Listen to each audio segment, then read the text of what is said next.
Hello everyone and welcome back to this channel. So in today's video I'll be showing you how I made this bustier peplum top. So if this is something you would like to learn, let's get started.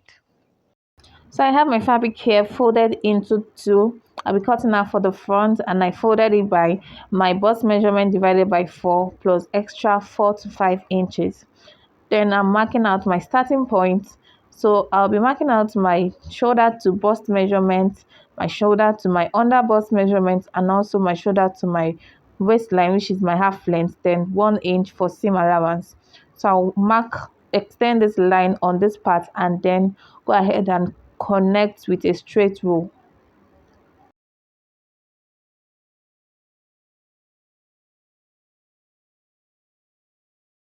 So after that, I'll go ahead and mark my shoulder measurement divided by 2 at about 7.5 inches. Then from that point, I'll go down by 1 inch for our shoulder slope.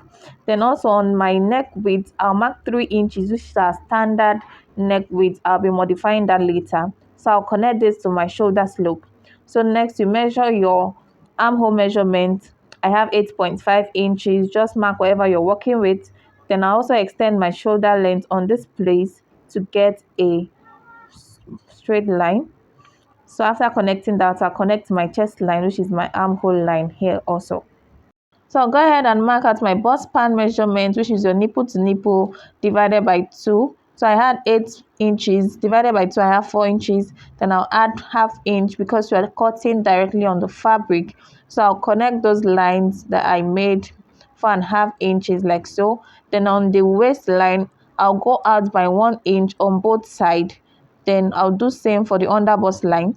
Then on the bust line, we'll come down by 1 inch from that point. So I'll connect my waistline and my under bust line together like so. Then I'll connect it to that 1 inch we came down by on the bust line with a curve rule. So just make a curve on both sides, connecting that under bust to the 1 inch we came down by on the bust line. So guys, pardon me if my marking isn't all that visible. So on the armhole area, I'll mark half of what I have here. So I have about 4.2 inches for half of it. Then I'll come down by 1 inch and mark it also. So next we'll go up on your bust line by 1 inch. So just extend your bust line on that nipple to nipple area. Then mark 1 inch upwards. Then connect those markings we made on the armhole area. Just make a curve to meet that 1 inch from your bust point. So guys, on that down part of the 1 inch we came down by, just extend it by 1 inch. That will be our new armhole area. So we came out by 1 inch on this part. So next we'll go ahead and mark out our body measurements, your bust measurement divided by 4. Then you add 1 inch for joining the two pieces together. Then also add your seam allowance. So you do mark the same measurement on your bust line also. So on the waistline, divide your waist measurement by 4. Whatever you have there, insert it. Then also what you have on your dart area, I had about 2 inches. I'm going to replace it back. Then 1 inch for joining the two pieces, then my seam allowance. So I'm just going to connect those lines like so.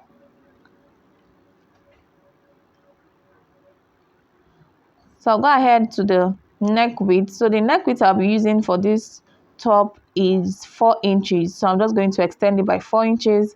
Then the neck depth, I'll go down by about 7 inches or 6.5, depends on what you guys want. So this is the neck width I'll be working with. I'm just connecting it to my neck width. So guys, we are done with this. I'm just going to go ahead and cut it out. So guys, just watch how I cut out this piece so you know how you're going to cut it out when cutting on yours.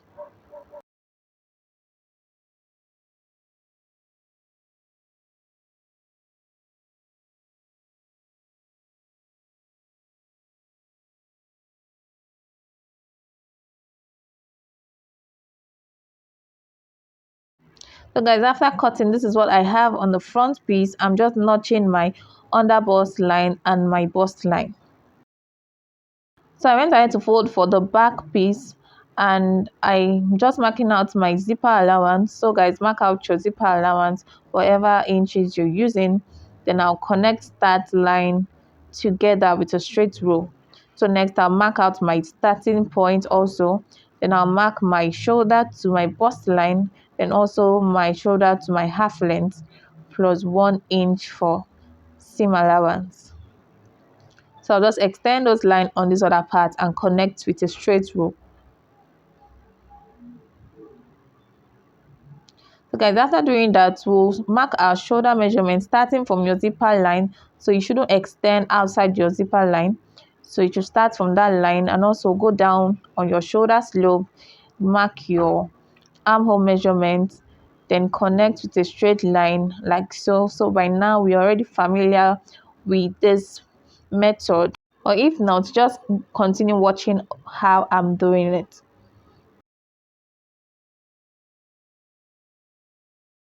So guys, next I'll go ahead and on my bust line, I'll mark my bust measurement divided by 4 plus your seam allowance. Then you mark that same measurement on your bust line. Then on the waistline, your waist measurement divided by 4, then 1 inch for that, then your seam allowance. So I'll go ahead and rule what I have here. So on the neck width, I'm just going to mark my 4 inches because the neck width must be the same. Then the neck depth, I will go with 4 inches. So guys, just do what you want on the neck depth, but the neck width will surely be the same on the front and the back pattern. So I'm just connecting my armhole area like so, using my curve rule. So after doing this, I go ahead and cut out this piece.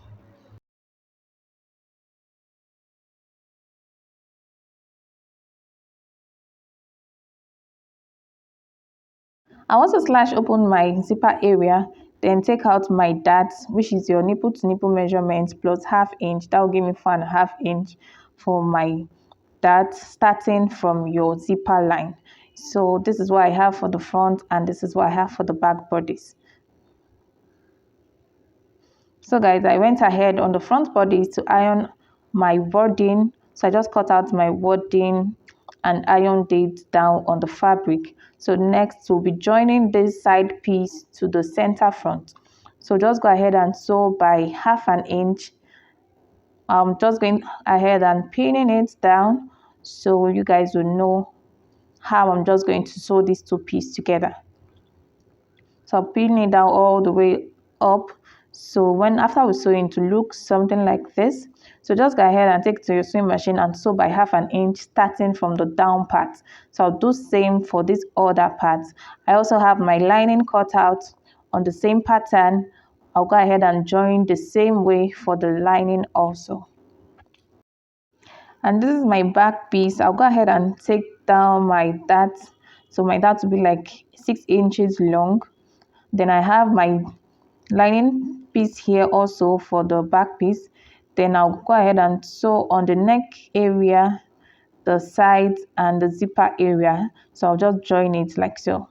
So guys, after taking the sides of this center piece, this is what it looks like. So I'll go ahead and trim what I have on one part like so. I already went ahead to trim for one part, so I'll just trim this area, and this is what the front part of our blouse is looking like. So I'll go ahead and place my lining right side facing the right side and go ahead and sew on the neck area and also on the sides. Guys, after turning, this is what it looks like. I also went ahead and used my hemming gum to hem the neck area so it stays in place. So I went ahead to iron all my pieces down. So this is what it looks like. Next, we'll be joining on the shoulder area. So I'll be joining it to give it a smooth finishing. So I'll just open it up for my main fabric and my lining.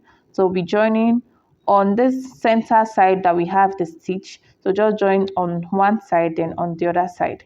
So I'll do same for this other piece, and also take my body measurement. So guys, after taking my body measurement and joining the shoulder, this is what it looks like on the shoulder. And I also went ahead to take my body measurement. So the only opening we have is on the zipper area. A zipper area is the only opening we have here. So next, we'll go ahead and cut for the peplum with this fabric. So the calculation for the peplum, what you need to cut out your peplum is your waist measurement, your length, the full length of the top, then your half length.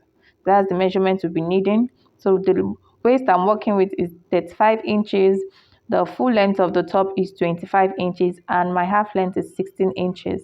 So you divide your waist measurement by 6.284. So my waist measurement of 35 inches, I'll add 2 inches for zipper allowance, divided by 6.284, add about 5.8 inches. So next, that will be our radius. So to get the length of the peplum, you divide your full top length minus your half length. So I add 9 inches. 9 inches will be the length of our peplum. So 9 inches plus our radius, I have about 15 inches. So I'll add allowance for joining to the top and for joining a lining piece to the main fabric. So I'll add about 1.5 inches to this. So I'll be having a round figure of about 17 inches. So we'll be folding this fabric by 17 inches on both sides. So I'm just marking out my 17 inches and making sure I have 17 inches on this part also. So when I'm sure I have like my 17 inches, I'll just mark it here, and I also mark 17 inches on this other point. Then I'll take it up like so. So just pick it up how I'm doing like so, then turn it over. So this way we have a perfect square and we won't waste much fabric while cutting out the flay. So next, I'm just making sure my 17 inches is okay. If it's not, you can just adjust it. So next, guys, you're just going to go ahead and measure out your radius. So our radius is 5.6 inches. We rounded it up to 6 inches. So I'm just going to mark 6 inches from this point here downwards. So I'm just marking 6 inches like so. So I'm just going to place my tape rule on this pointy edge and mark 6 inches all around this point. So make sure you get it all around this point, then connect it after doing that. Then I'll from this point here, I'll go down by the full length of the peplum, then allowance. So the full length is about 9 inches plus allowance of like 1.5. So I'm just marking out about 10.5 inches. After doing that, I'll connect those points I made. So I'll go ahead and cut this out.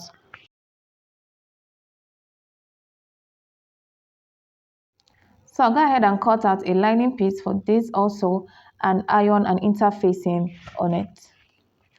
So guys, after cutting it, this is what I have for the lining piece. I also went ahead to iron a soft interfacing on my lining piece. Then on this main fabric, I ironed a hard interfacing, not too hard and not too soft also. So I'll go ahead and join this lining piece on the down parts to the main fabric. So just so by about half an inch seam allowance. So next on this top area, I'm just getting my midpoint. So I'm just folding it into two to get the center point. So I'll make a notch like so. So this is the notch we created on the top area. Then the flay, the peplum part, I went ahead to iron it after sewing the lining to the main fabric. This is what it looks like. I also went ahead to iron it. Then I also fold it into two to get the midpoint of this peplum area and also make a notch. So we'll be joining the down part to the top of this area on that center point notch we made. So we'll place it like so, right side facing right side. So I'm just going to turn it over so we can see clearly. So I'm placing it right side facing right side on that center notch. Then I'll go ahead and pin it down to show you how we are going to sew on the sewing machine. So I'm just going to go ahead and pin it down all the way from one point to the other. So guys, this is how you're going to go ahead and pin it down from this point so we get to the edge, and also repeat it on this other part also. So I'll take it to the sewing machine and sew by the seam allowance left. So guys, after joining the flay to the top, this is what it looks like on the inside. and I'll go ahead and trim off these excesses we have using a slant line. So basically we are done with this top. I'll go ahead and fix my zipper and also fix a sleeve to this blouse, and I'll show you guys what it looks like. Now this is the final look of this peplum top. I went ahead to fix a flare sleeve to it, and this is what it looks like. So if you find this video helpful, please give us a thumbs up, comment if there's any question, and if you're yet to subscribe to this channel, please hit on the subscribe button, and we'll see you guys in the next video. Bye.